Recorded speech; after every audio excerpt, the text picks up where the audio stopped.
நம்ம வாழ்ந்துட்டு இருக்க இந்த பிரபஞ்சத்தை தவிர வேற பிரபஞ்சமே கிடையாது, ஒன்னே ஒண்ணுதான் அப்படின்னு சொல்லிட்டு நிறைய பேர் நம்பிட்டு இருந்தாங்க. சொல்ல போனா 1920 காலகட்டம் வரைக்கும் ஏகப்பட்ட விஞ்ஞானிகளும் இந்த ஒரு விஷயத்தை தான் நம்பிட்டு இருந்தாங்க. ஆனா 1920 காலகட்டத்துக்கு அப்புறம் எட்வின் ஹெர்பல் அப்படின்னு சொல்லப்படுற ஒரு ஆராய்ச்சியாளர் தான் நம்மளுடைய பிரபஞ்சம் தனியா இல்ல, ஏகப்பட்ட பிரபஞ்சம் இருக்கு, கிட்டத்தட்ட கோடிக்கணக்கான பிரபஞ்சங்கள் நம்மளை சுத்தி இருக்கு அப்படிங்கிற விஷயத்த சொன்னாரு. அது தொடர்ந்து நடத்தப்பட்ட ஆய்வு மூலமா தான் நம்மளுடைய பிரபஞ்சத்தை தாண்டி ஏகப்பட்ட பிரபஞ்சங்கள் இருக்கு அப்படின்னு சொல்லிட்டு நம்ம கண்டுபிடிச்சிருக்கோம். அப்படி மனிதர்கள் இதுவரைக்கும் கண்டுபிடிச்ச கேலக்சிகள்லயே மிகப்பெரிய ஒரு கேலக்சி எதுன்னு கேட்டா நிறைய பேர் நினைப்பீங்க நம்மளுடைய மில்கி வே கேலக்சி தான் மிகப்பெரிய ஒரு கேலக்சின்னு நினைப்பீங்க. ஆனா அதுதான் கிடையாது. IC1101 அப்படின்னு சொல்லப்படுற ஒரு கேலக்சி தான் நம்ம இதுவரைக்கும் கண்டுபிடிச்ச கேலக்சியிலேயே மிகப்பெரிய ஒரு கேலக்சி. சொல்ல போனா நம்ம கேலக்சியோட பல லட்சம் மடங்கு பெருசு.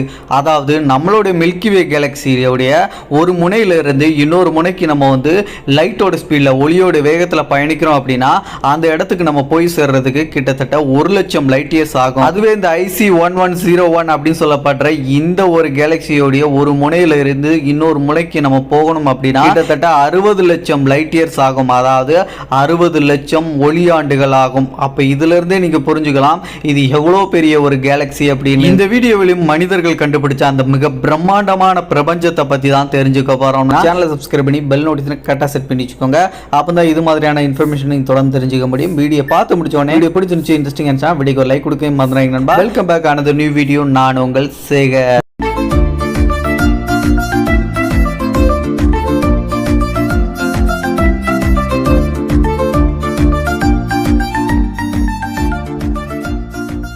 முதல்ல இந்த IC1101 அப்படின்னு சொல்லப்படுற இந்த கேலக்சி எங்கப்பா இருக்கு அப்படின்னு கேட்டீங்கன்னா ஆர்கன் சூப்பர் கிளஸ்டர் அப்படின்னு சொல்லப்படுற அந்த ஒரு கிளஸ்டருக்குள்ள இருக்கக்கூடிய ஒரு குட்டி கிளஸ்டரான A1 2029 அப்படின்னு சொல்லப்படுற அந்த ஒரு கிளஸ்டருக்குள்ள தான் இந்த ஒரு மிகப்பெரிய ஒரு கேலக்சி இருக்கு அப்படின்னு சொல்லிட்டு சயின்டிஸ்டுகள் சொல்றாங்க. இந்த கேலக்சி அப்படிங்கிறது நம்மளுடைய மில்கி வே கேலக்சியோட மிக பிரம்மாண்டமான ஒரு கேலக்சி அப்படிங்கிறதுக்கு ஒரு மிகச்சிறந்த உதாரணம் அப்படின்னு எடுத்துக்கிட்டா அந்த கிளஸ்டர் கூட்டத்தில் இருக்கக்கூடிய இந்த கேலக்சியானது அந்த கிளஸ்டர் கூட்டத்தோட வெளிச்சத்தை கிட்டத்தட்ட 28% வந்து ரிஃப்ளெக்ட் பண்ணுது அப்படின்னு சொல்லிட்டு சயின்டிஸ்டுகள் கண்டுபிடிச்சிருக்காங்க. சோ இதை வச்சு நீங்க ஈஸியா புரிஞ்சுக்கலாம் இது எவ்வளவு பிரம்மாண்டமான ஒரு கேலக்சி அப்படின்னு. இன்னும் சில பேர் நினைப்பீங்க ஒரு கேலக்சியை எப்படி வந்து ப்ரோ அளக்க முடியும், அதுதான் எக்ஸ்பெண்ட் ஆகிக்கிட்டே இருக்குமே ஒரு பிரபஞ்சம் அப்படிங்கிறது, அது எப்படி துல்லியமா வந்து இவ்வளவு அகலமா இருக்கும் இவ்வளவு நீளம் இருக்கும் அப்படின்னு சொல்லிட்டு சொல்றாங்க சயின்டிஸ்டுகள் அப்படின்னு சொல்லிட்டு நினைப்பீங்க. முதல்ல நம்மளுடைய மில்கி வே கேலக்சி 1 லட்சம் லைட் இயர்ஸ் நீளம் கொண்டது அப்படின்னு சொல்லும் போதே கொஞ்சம் டவுட் ஆயிருப்பீங்க, அது எப்படி கரெக்டா அவ்வளவு நீளம் இருக்குன்னு சொல்றீங்க அப்படின்னு சொல்லிட்டு. அதுக்கு நம்மளோட சயின்டிஸ்டுகள் சொல்லக்கூடிய பதில் என்னன்னா ஒரு கேலக்சி அப்படிங்கிறது இவ்வளவு நீளம் தான் இருக்கும் அப்படின்னு சொல்லிட்டு துல்லியமா வந்து சொல்ல மாட்டாங்க. ஏன்னா அப்பப்போ நம்மளுடைய கேலக்சியோட நீளம் வந்து ஒரு வாட்டி நம்ம அளந்து வச்சிருந்தோம் அப்படின்னா அந்த அளந்து வச்சிருக்கக்கூடிய அந்த நீளம் அப்படிங்கிறது அடுத்த வாட்டி செக் பண்ணும்போது அந்த இடத்துல இருக்காது, கொஞ்சம் எக்ஸ்பெண்ட் ஆயிரும் இல்லாட்டி மறைஞ்சு போயிடும். ஸோ அப்படி இருக்கும்போது தோராயமா வந்து நம்மளோட சயின்டிஸ்டுகள் இவ்வளவு இருக்கலாம் அப்படின்னு சொல்லிட்டு கெஸ் பண்ணுவாங்க. ஸோ அந்த வகையில தான் நம்மளுடைய மில்கி வே கேலக்சியில இது வரைக்கும் கிட்டத்தட்ட 40,000 கோடி நட்சத்திரங்கள் ஐ மீன் சூரியன் இதுவரைக்கும் நம்மளோட சயின்டிஸ்டுகள் நம்மளோட கேலக்சில இருக்கலாம் அப்படின்னு சொல்லிட்டு கெஸ் பண்ணி கண்டுபிடிச்சிருக்காங்க, கன்ஃபார்மும் பண்ணிருக்காங்க. 40,000 கோடி நட்சத்திரங்கள் நம்மளுடைய மில்கி வே கேலக்சில இருக்கு. அதுல நம்மளுடைய சூரிய குடும்பமும் ஒண்ணுதான். சோ அப்படிப்பட்ட மில்கி வே கேலக்சி நம்மளோட மில்கி வே கேலக்சி அப்படிங்கிறது கிட்டத்தட்ட அதோட நீளம் அப்படிங்கிறது ஒரு முனையில இருந்து இன்னொரு முனைக்கு நம்மளோட மில்கி வே கேலக்சில பயணிக்கிறோம் அப்படின்னா கிட்டத்தட்ட 1 லட்சம் லைட் இயர்ஸ் வரைக்கும் படர்ந்து விரிஞ்சு இருக்கக்கூடிய மிகப்பெரிய ஒரு பால்வெளி அண்டம் தான் நம்மளுடைய மில்கி வே கேலக்சி. இது வந்து அளவு அப்படிங்கிறது கூடவும் செய்யலாம் அப்படின்னு சொல்லிட்டு நம்ம சயின்டிஸ்ட் வந்து சொல்றாங்க. அந்த வகையில 1,20,000 லைட் இயர்ஸ் வரைக்கும் நம்மளுடைய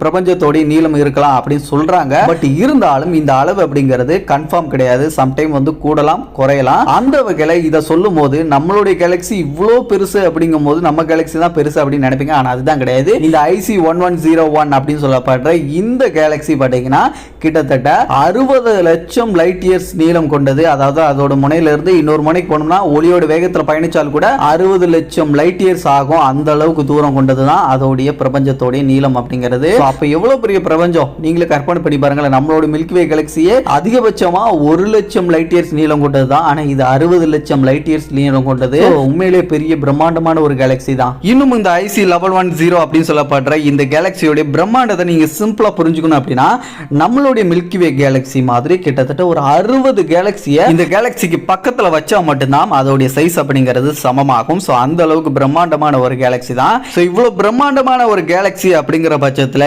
இந்த IC 1110 அப்படிங்கிற இந்த கேலக்ஸியோடைய அந்த ஏரியா அப்படிங்கிறது சும்மா பறந்து விரிஞ்சு இருக்கும். ஸோ அப்படி இருக்கக்கூடிய கேலக்சியில் எவ்வளவு நட்சத்திரங்கள் இருக்கும், எவ்வளவு கிரகங்கள் இருக்கும் சொல்லிட்டு கொஞ்சம் கற்பனை பண்ணி பாருங்களேன். இப்போ நம்மளுடைய மில்கி வே கேலக்ஸி பால்வெளி அண்டத்தில் கிட்டத்தட்ட இதுவரைக்கும் நம்மளுடைய சயின்டிஸ்டுகள் வந்து 1 ட்ரில்லியனுக்கு குறைவா கிட்டத்தட்ட 400 பில்லியன் நட்சத்திரங்கள் சூரியன்கள் இருக்கு நம்மளுடைய பால்வெளி அண்டத்தில் அப்படின்னு சொல்லிட்டு சயின்டிஸ்டுகள் இதுவரைக்கும் கண்டுபிடிச்சிருக்காங்க. ஆல்மோஸ்ட் 1/2 ட்ரில்லியனுக்கும் குறைவான அளவுக்கு நம்மளுடைய மில்கி வே கேலக்சியில நட்சத்திரங்கள் சூரியன்கள் அப்படிங்கிறது இருக்கும் போது பிரம்மாண்டமான ஒரு கேலக்சி 60 லட்சம் லைட் இயர்ஸ் நீளம் இருக்கக்கூடிய மிக பிரம்மாண்டமா படர்ந்து விரிஞ்சிருக்கக்கூடிய இந்த IC 1110 அப்படிங்கிற இந்த கேலக்சியில எவ்வளவு நட்சத்திரம் இருக்கும்னு சொல்லிட்டு நீங்களே கொஞ்சம் கற்பனை பண்ணி பாருங்களேன். இதுவரைக்கும் சயின்டிஸ்டுகள் வந்து ஒரு சின்னதா ஒரு கெஸ் பண்ணிருக்காங்க இவ்வளவு இருக்கலாம் அப்படின்னு சொல்லிட்டு. அந்த வகையில இந்த IC 1110 அப்படிங்கிற இந்த கேலக்சியில கிட்டத்தட்ட 100 ட்ரில்லியன் நட்சத்திரங்கள் சூரியன்கள் இருக்கலாம் அப்படின்னு சொல்லிட்டு சயின்டிஸ்டுகள் வந்து சின்னதா வந்து ஒரு கணக்கு போட்டு வச்சிருக்காங்க. சோ அவ்வளவு இருக்கலாம்ப்பா அப்படின்னு. இந்த ஒரு விஷயத்தை இன்னும் கொஞ்சம் கற்பனை பண்ணி பார்த்தா நம்மளுடைய பிரபஞ்சத்துல நம்மளோட மில்கி வே கேலக்சியில இருக்கக்கூடிய நட்சத்திரங்களை கிரகங்கள் சுத்தி வர்ற மாதிரி இந்த மிகப்பெரிய ஒரு கேலக்சியில இருக்கக்கூடிய அந்த 100 ட்ரில்லியன் நட்சத்திரங்களை ஒவ்வொரு நட்சத்திரத்துக்கும் தலா 2 கிரகங்கள் சுத்தி வர்ற மாதிரி நம்ம கணக்கு எடுத்துக்கிட்டோம் அப்படின்னா தோராயமா 200 ட்ரில்லியன் கிரகங்கள் கண்டிப்பா அந்த ஒரு கேலக்சியில இருக்கணும். இது ஜஸ்ட் வந்து தோராயமா ஒவ்வொரு நட்சத்திரத்துக்கும் 2 கிரகங்கள் அப்படிங்கிற ஒரு கணக்கு தான். நம்ம கேலக்சியில இருக்கக்கூடிய நம்ம சோலார் சிஸ்டத்துல மொத்தமா இது வரைக்கும் 8 கிரகங்கள் இருக்கு. 8 கிரகங்களை தாண்டி குறுங்கோள்கள் அப்படின்னு சொல்லிட்டு சில கோள்கள் அப்படிங்கிறது இருக்கு. ஆனா அந்த கேலக்சியில இருக்கக்கூடிய ஒவ்வொரு நட்சத்திரத்துக்கும் தலா 2 கிரகங்களை தான் நம்ம கணக்கு எடுத்திருக்கோம். அதுவே ஒரு 5-6 இருந்துச்சுன்னா எவ்வளவு கிரகங்கள் இருக்கும் அப்படின்னு சொல்லிட்டு நீங்களே கொஞ்சம் கற்பனை பண்ணி பாருங்க. அங்க நட்சத்திரங்கள் அப்படிங்கிறது 100 ட்ரில்லியன் இருக்கலாம் அப்படிங்கிறதே ஒரு கெஸ் தான், ஒரு சின்ன ஒரு கணிப்பு தான் இவ்வளவு இருக்கலாம் அப்படின்னு சொல்லிட்டு. அது இன்னும் கன்ஃபார்ம் செய்யப்படும் போது இதை விட அதிகமா இருக்கிறதுக்கும் வாய்ப்பு இருக்கு. அப்படி அதிகமா இருக்கும்போது அதுல எவ்வளவு கிரகங்கள் இருக்கும் சொல்லிட்டு ஒரு செகண்ட் நம்ம தலை சுத்தியே கீழே விழுந்துருவோம். அந்த அளவுக்கு அதிகமான கிரகங்கள் இருக்கும். இவ்வளவு பிரம்மாண்டமான இந்த கேலக்சியை நம்ம பூமியில இருந்து வெறும் கண்களால பார்க்க முடியுமா அப்படின்னு கேட்டீங்கன்னா கண்டிப்பா அதுக்கு வாய்ப்பே கிடையாது. நம்ம கிட்ட ஒரு பவர்ஃபுல்லான ஒரு டெலஸ்கோப் இருந்தா மட்டும்தான் இந்த ஒரு கேலக்சியை நம்மளால வந்து பார்க்க முடியும். ஸோ அதை தாண்டி நம்மளால பூமியில இருந்து இந்த கேலக்சியை பார்க்க முடியாது. இந்த கேலக்சி எப்படி இது இவ்வளவு பிரம்மாண்டமா இருக்கு அப்படிங்கிற ஒரு கேள்வி வந்து நிறைய பேருக்கு வர ஆரம்பிச்சிருக்கோம். இதுக்கு சயின்டிஸ்ட்கள் சொல்லக்கூடிய விளக்கம் என்ன அப்படின்னு பாத்தீங்கன்னா இந்த கேலக்சி தனக்குள்ள பல மர்மங்களையும் சில ஆபத்துகளையும் வச்சிருக்கு அப்படின்னு சொல்லிட்டு நம்ம சயின்டிஸ்ட்கள் சொல்றாங்க. அது என்னப்பா ஆபத்து மர்மங்கள் சொல்ற அப்படின்னு கேட்டீங்கன்னா இந்த கேலக்சி ஆரம்ப கட்டத்தில் சின்னதா தான் இருந்திருக்கணும். ஸோ அப்படி சின்னதா இருக்கும் போது இது பக்கத்துல குட்டி குட்டி கேலக்சி எல்லாம் இருந்திருக்கு. ஸோ அந்த குட்டி குட்டி கேலக்சி எல்லாத்தையுமே இது வந்து ஒன்னா இணைச்சிருக்கு, அழிச்சு அதை அப்படியே ஒன்னா இணைச்சிருக்கு. ஸோ அப்படி இணைச்சதுனால தான் இது இவ்வளவு பிரம்மாண்டமா இப்ப இருக்கிறதுக்கு ஒரு காரணமா இருக்கு அப்படின்னு சொல்றாங்க. பக்கத்தில் இருக்கக்கூடிய எல்லாரையும் அடிச்சு தனக்குள்ள இழுத்து வச்சு தான் இந்த கேலக்சி அப்படிங்கறத வச்சிருக்கு. அப்படி இருந்தாலும் இந்த கேலக்சியில இதுவரைக்கும் எந்த ஒரு புது நட்சத்திரங்களும் உருவாகல. அது உருவாகிறதுக்கு எந்த மாதிரி விஷயங்களும் தடயங்களும் அந்த கேலக்சியில இல்ல அப்படின்னு சொல்றாங்க. பொதுவாகவே ஒரு கேலக்சி அப்படிங்கிறது அந்த கேலக்சிக்குள்ள நட்சத்திரங்கள் புதுசு புதுசா உருவாக்கிட்டு இருக்கு அப்படின்னா அந்த கேலக்சியை பார்க்கிறதுக்கு ப்ளூ கலர்ல இருக்கும். இதுக்கு முக்கிய ரீசன் அப்படிங்கிறது அந்த கேலக்சி அப்படிங்கிறது ஆக்டிவா இருக்கு. அந்த கேலக்சியில புது புது நட்சத்திரங்கள் உருவாக்கக்கூடிய அந்த கிளவுட் அப்படிங்கிறது இருக்கு. அதே நேரத்தில் இண்டஸ்ட்ரியல் பார்ட்டிகல்ஸும் அதிகமா இருக்கு. அதனால தான் அது நீல நிறத்தில் ப்ளூ கலர்ல நம்ம கண்களுக்கு தெரியறதுக்கு ஒரு ரீசனா இருக்கு அப்படின்னு சொல்லிட்டு சயின்டிஸ்ட்கள் வந்து சொல்றாங்க. ஒரு கேலக்சி அப்படிங்கிறது புதுசா உருவாயிருக்கு அப்படின்னாலும் சரி, அது ஆக்டிவா இருக்குனாலும் சரி, அந்த கேலக்சி அப்படிங்கிறது நீல நிறத்தில் இருக்கும். அதுக்கு முக்கிய காரணம் அந்த இண்டஸ்ட்ரியல் பார்ட்டிகல் அப்படிங்கிறது இருக்கிறதுனால தான், நட்சத்திரம் உருவாக்கக்கூடிய அந்த பார்ட்டிகல்ஸ் அதிகமாக இருக்கிறதுனால தான். அந்த வகையில் இந்த IC 1110 அப்படிங்கிற இந்த கேலக்சி பார்க்கறதுக்கு நீல நிறத்தில் இருக்காது. ஸோ அதுக்கான முக்கிய ரீசன் அதுல எந்த ஒரு ஸ்டெல்லார் பார்ட்டிகல்ஸும் இல்ல. ஸோ ஸ்டெல்லார் பார்ட்டிகல்ஸ் இல்லாத காரணத்தினால அதுல புது புது சூரியன்கள் உருவாகல அப்படின்னு சொல்லிட்டு சயின்டிஸ்டுகள் வந்து சொல்றாங்க. ஸோ இது வரைக்கும் எந்த ஒரு புது நட்சத்திரமும் அந்த ஒரு கேலக்சியில உருவாகல. அந்த வகையில் இந்த கேலக்சி அப்படிங்கிறது ஒரு இறந்து போன ஒரு கேலக்சி அப்படின்னு சொல்லிட்டு சயின்டிஸ்டுகள் வந்து மென்ஷன் பண்றாங்க.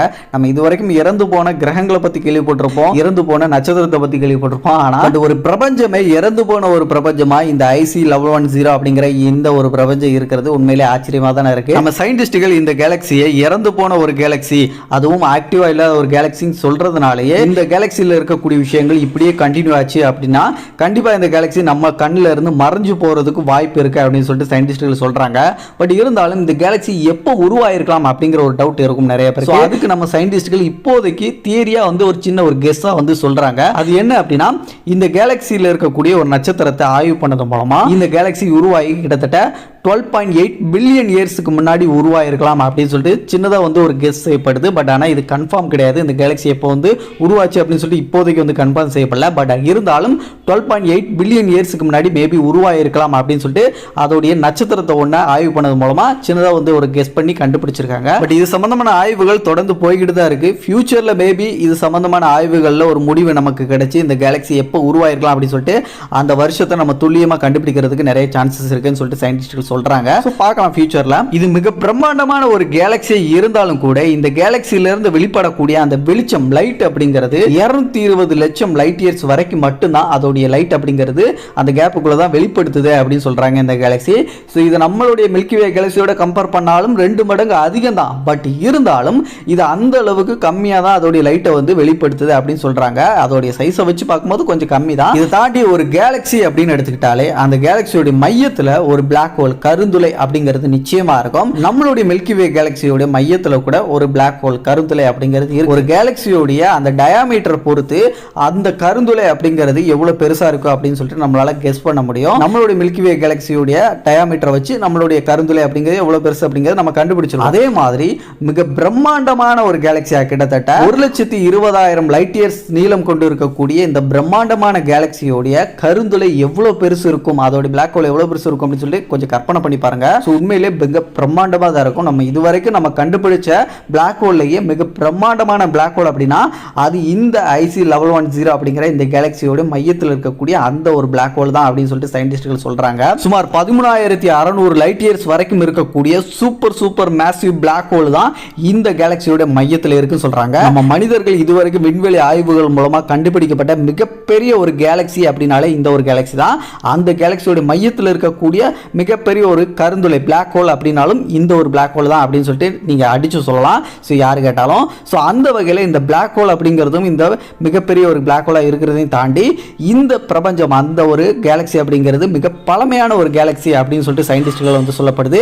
பழமையான கேலக்சியாக இருந்தாலும் அது மெல்ல மெல்ல இறந்துட்டு இருக்கு. அது கொஞ்சம் கொஞ்சமாக அதோடைய ஆக்டிவை இழந்துகிட்டு இருக்கு. ஸோ அந்த வகையில் இது கூடி சீக்கிரத்தில் நம்மளுடைய கண்கள்ல இருந்து அழிஞ்சு போகிறதுக்கு வாய்ப்பு இருக்கு அப்படின்னு சொல்றாங்க. ஸோ அதுல எந்த ஒரு சூரியன் உருவாகாததான் இதுல ஒரு முக்கியமான ஒரு காரணமாக இருக்கு. ஆனா ஃபியூச்சர்ல ஏதாச்சும் ஒரு கேலக்சி இந்த கேலக்சியோட மோதி அது ஒன்னா சேர்ந்துச்சு அப்படின்னா அதுல இருக்கக்கூடிய அந்த இண்டஸ்ட்ரியல் பார்ட்டிகல் அப்படிங்கிறது சூரியனை மேபி இந்த கேலக்சியோட ஒன்னா சேர்ந்ததுக்கு அப்புறம் உருவாக்குறதுக்கு வாய்ப்பு இருக்கு. அப்படி நட்சத்திரங்களை மேபி உருவாக்கப்பட்டுச்சு அப்படின்னா இந்த கேலக்சி இன்னும் கொஞ்ச நாளைக்கு ஆக்டிவா இருக்கிறதுக்கு வாய்ப்பு இருக்கு.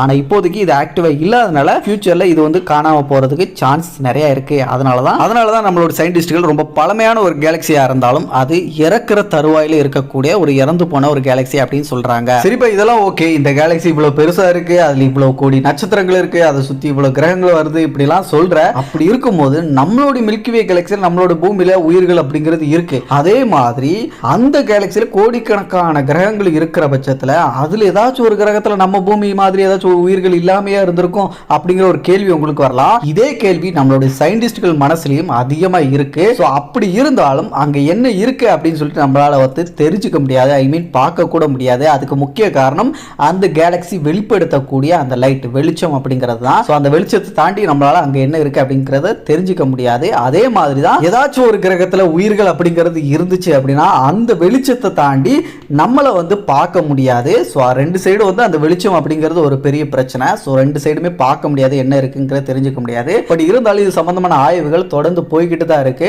இது வரைக்கும் அந்த கேலக்சியை பத்தி நம்மளால கண்டுபிடிச்ச விஷயங்களை தான் நம்ம இந்த வீடியோவில் நம்ம தெரிஞ்சுக்கிட்டோம். பட் இந்த வீடியோ பார்க்குற எல்லாரும் ஒரு விஷயத்தை கிளியரா புரிஞ்சுக்கணும். இந்த விண்வெளி ஆய்வை பொறுத்த வரைக்கும், ஸ்பேஸ் ரிசர்ச்சை பொறுத்த வரைக்கும் ஒரு விஷயம் கண்டுபிடிக்கிறாங்க விண்வெளியில அப்படின்னா அது நிலையானது இல்ல.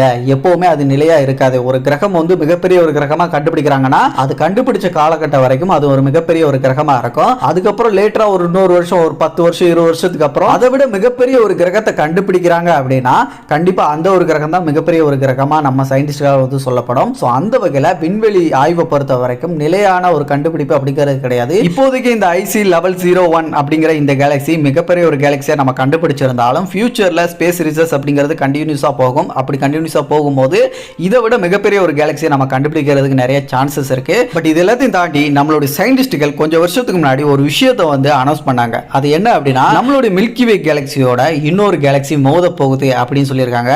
அப்படி நம்ம மில்கி வே கேலக்சியோட மோத போற கேலக்சியோட பேரு தான் ஆண்ட்ரோமேடா கேலக்சி அப்படின்னு சொல்லப்படுற அந்த ஒரு கேலக்சி. இது நம்ம கேலக்சி பக்கத்தில் இருக்கக்கூடிய ஒரு கேலக்சியும் சொல்லப்படுது. ஸோ இந்த ஆண்ட்ரோமேடா கேலக்சி அதுக்கப்புறம் அது நம்மளுடைய கேலக்சியோட மோதிரத்தை பற்றியும் கம்ப்ளீட்டாக நம்ம வந்து அடுத்து வரக்கூடிய வீடியோவில் கண்டிப்பாக தெரிஞ்சுக்கலாம். சேனலை சப்ஸ்கிரைப் பண்ணாமல் இருக்கீங்களா நண்பா? சப்ஸ்கிரைப் பண்ணி பெல் நோட்டிஃபிகேஷன் கரெக்டாக செட் பண்ணி வச்சுக்கோங்க. அது தொடர்ந்து இந்த வீடியோ பிடிச்சிருந்துச்சு யூஸ்ஃபுல்லாக இருந்துச்சு அப்படின்னா வீடியோக்கு லைக் கொடுக்க மாதிரி நண்பா. இதே மாதிரியான இன்ஃபர்மேஷனை தொடர்ந்து பாருங்க, உங்களோட அறிவை வளர்த்துக்கோங்க. அடுத்த ஒரு நல்ல தகவலுடன் நான் உங்களை சந்திக்கும் வரை நான் உங்கள் சேகர். Bye bye.